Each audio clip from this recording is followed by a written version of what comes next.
மருந்து குடிச்சிட்டு கீழே கிடக்கும்போது சோப்பு தண்ணியெல்லாம் எங்க ஆச்சி கொடுத்தாங்க. மருந்து தட்டி விட்டது எங்க ஆச்சி தான். காவல்துறை எந்த இதுவும் தட்டியே விடல. அவங்க நின்று வேடிக்கை தான் பார்த்துக்கிட்டு. எங்க அப்பாவை கொஞ்சம் சீக்கிரம் கொண்டு போயிருந்தா எங்க அப்பா இந்நேரத்துக்கு இருந்திருப்பாங்க.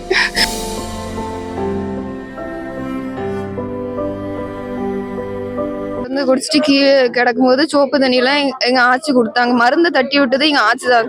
காவல்துறை எந்த இதுவும் தட்டியே விடல. அவங்க நின்று வேடிக்கை தான் பார்த்துக்கிட்டு இருந்தாங்க. எங்க அப்பா நடிக்காங்கன்னு தான் நின்றுட்டு இருந்தாங்க. 3/4 மணி நேரம் கழிச்சு தான் அவங்களே இது பண்ணாங்க. எங்க அப்பா வாயில நுர தள்ளிட்டு ஆம்புலன்ஸ் கூட்டு போன பிறகு அதுலயும் ஒரு பெண் போலீஸ்னா எங்க ஆச்சி வந்து ஆம்புலன்ஸ்ல இருக்கையில எங்க அப்பாவுக்கு மருந்து குடிக்கல தட்டி விட்டாங்க, நீங்க கொடுக்க கூடாது அப்படின்ட்டு.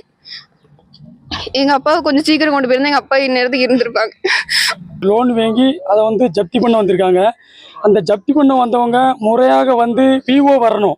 விஓட்ட வந்து விஓ வந்து சொல்லணும், முறைப்படி வந்து இந்த வீடுங்கிறத சொல்லணும். விஓ வரலை.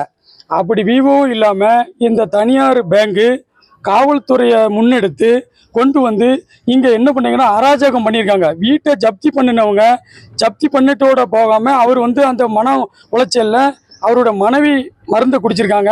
அதை அவங்களோட அம்மா தடுத்திருக்காங்க. தடுத்த பிறகு இவர் அந்த மருந்தை எடுத்து இவர் குடிச்சிருக்காரு. குடித்த பிறகும் கிட்டத்தட்ட 3/4 மணி நேரமாக போராடுதாங்க. இங்கே பக்கத்தில் உள்ள பெண்கள், இந்த பக்கத்தில் இருக்க ஆண்கள் எல்லாருமே இவங்களை காப்பாற்றணும்னு சொல்லிட்டு இந்த கிராமப்புறங்களில் வந்து சோப்பு நுரை இதுகள்லாம் வந்து கொடுப்பாங்க. அதை கொடுக்க வந்திருக்காங்க. ஆட்டோ கொண்டு வந்து ஏற்ற வந்திருக்காங்க. இந்த காவல்துறை வந்து அதை தடுத்து இவர் நடிக்கிறான், இவர் யாரு, நீங்க வந்து இவரை தூக்க வந்தீங்கன்னா உங்க மேல நாங்க நடவடிக்கை எடுப்போம் அப்படின்னு அவரு காவல்துறை வந்து ரொம்ப மிரட்டியிருக்கு. இப்படி இது ஒரு எல்லை மீறல், வரம்பு மீறல்ல என்னன்னு கேட்டீங்கன்னா ஒரு பெரிய விஷயம் என்னன்னு கேட்டீங்கன்னா, நாய்கள் வந்து கிட்டத்தட்ட ஒரு 10 நாய் குட்டியும் நாயும் இருக்கு. அந்த உள்ள ரூம்புக்குள்ள வச்சு நாயோட வச்சு சீல் வச்சுட்டு போயிட்டாங்க. இவர் என்னன்னு கேட்டீங்கன்னா, இவர் ஒரு மணி நேரம் கழிச்சு கிறங்கி விழுந்த பிறகுதான் அதுக்கப்புறம் தான் ஆம்புலன்ஸ் வரவழைக்கப்பட்டு போகுது. இவர் கொண்டு போக வழியிலேயே இறந்துட்டாரு. அவரோட மனைவி உயிருக்கு போராடிக்கிட்டு இருக்காங்க. இதுல என்னன்னு கேட்டீங்கன்னா, அந்த தனியார் பேங்கு எங்களுக்கு ஒரு சந்தேகம் ஏற்படுது. என்னன்னு கேட்டீங்கன்னா, அந்த தனியார் பேங்கு காவல்துறைக்கு ஏதோ கையோடு வேங்கிக்கிட்டதாக எங்களுக்கு சந்தேகம் ஏற்படுது. இதுல என்னன்னு கேட்டீங்கன்னா, முறையாக வந்து ஒரு ஜப்தி பண்ணக்கூடியவங்க என்ன பண்ணணும்னு கேட்டீங்கன்னா, விஓட்ட தகவல் கொடுக்கணும். விஓ வந்து இந்த இறந்து இருக்கிட்டு போராடிக்கிட்டு இருக்கவங்களை தூக்கி கொண்டு போகும்போது தான் இந்த விவோவை வராங்க. இது விவோவே சொல்றாங்க. விவோ வரவே இல்லை. இவங்க வந்து எங்களுக்கு ஒரு சந்தேகம் ஏற்படுது. காவல்துறை மேல இந்த தனியார் பேங்க் வந்து காவல்துறையிட்ட கையீடு வாங்கிக்கிட்டு போலீஸ் வந்து தனியார் பேங்கு கிட்ட கையீடு வாங்கிக்கிட்டு இப்படி ஒரு விரோதமான ஒரு செயலை செஞ்சிருக்கோன்னு எங்களுக்கு எங்க பொதுமக்கள் எங்க ஊர் சார்பாக எல்லாருக்கும் எங்களுக்கு ஒரு சந்தேகம் ஏற்படுது. ஆகையால் தமிழக அரசு இதை கண்டுகொள்ளாமல் விட்டுட்டு இது மேற்கொண்டும் இதை தர்க்க நடவடிக்கை எடுக்கும்னு நாங்கள் எல்லாருமே இதை போராடுதோம். அது போக பெரிய மனித உரிமை செயல் ஒன்று நடந்தது. என்னன்னு கேட்டீங்கன்னா, இவரை 3/4 மணி நேரமாக போராடிக்கு இருந்தவரை ஆஸ்பத்திரிக்கு கொண்டு போகுது. பக்கத்தில் வந்து சுகாதார மையம் வல்லநாட்டில் மியான் பள்ளின்னு ஒன்று இருக்கு. அதில் கொண்டு போயிருந்தா இவரை காப்பாற்றிருக்கலாம். அதையும் இந்த போலீஸ் தடுத்துட்டு, அது போக இந்த நாய்கள் 10க்கும் மேற்பட்ட நாய்களும் உள்ள வச்சு சீல் வச்சுட்டாங்க. இதுல என்னன்னு கேட்டீங்கன்னா, ரூல்ஸ் வந்து இந்த வீடுகளை சீல் வைக்கும் போது எந்த உயிரினங்களுக்கும் இருக்கக்கூடாது, அவங்க ரூல்ஸை செய்யலாம்.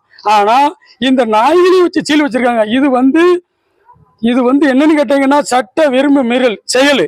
இது வந்து இந்த பார்த்துக்கிட்டு இருக்க தமிழக அரசு கண்டிப்பாக இவங்க மேல நடவடிக்கை எடுத்து. வழக்கறிஞர் ஜோதி, எனது அண்ணன் தனியார் நிறுவனத்தில் கடன் வாங்கி அதை கட்ட முடியாமல் சிக்கி தவிக்கையில் சட்டவிரோத செயலாக அத்துமீறி நுழைந்து எனது அண்ணனை வலுக்கட்டாயப்படுத்தி வெளியேற்றியுள்ளார்கள். எனது அண்ணன் எவ்வளவோ போராடியும் அந்த இடத்துல அவரால் தடுக்க முடியாத காரணத்தினால போலீசார் முன்னிலையில் தான் அவர் மருந்து அருந்தியுள்ளார். அதை பார்த்து வேடிக்கை பார்த்து கொண்ட காவல்துறையினர் அவரை காப்பாற்றுவதற்கு எந்த முயற்சியுமே ஈடுபடவில்லை. இப்பொழுது என் அண்ணன் இறந்து போனான். இது வந்து ஒரு கொலை வழக்காக பதிவு செய்யப்படணும்னு சொல்லி நான் பதிவு பண்ண விரும்புகிறேன். மனித உயிருக்கு ஆபத்து ஏற்படும் பொழுது காவல்துறை தடுக்க வேண்டும், பாதுகாக்க வேண்டும்.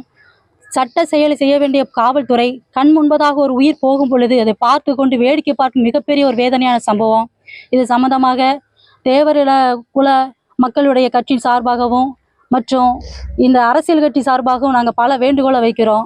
அந்த காவல்துறை மீது உரிய நடவடிக்கை எடுக்கப்படணும். இந்த வீட்டை இந்த 2 குழந்தைகளும் அவங்களுடைய தாயாரும் மருந்து அருந்தி அவங்க உயிருக்கு போராட்ட நிலைமையில் இருக்கிறாங்க. அவங்களுக்கும் உரிய ஒரு இழப்பீடை வழங்கணும்.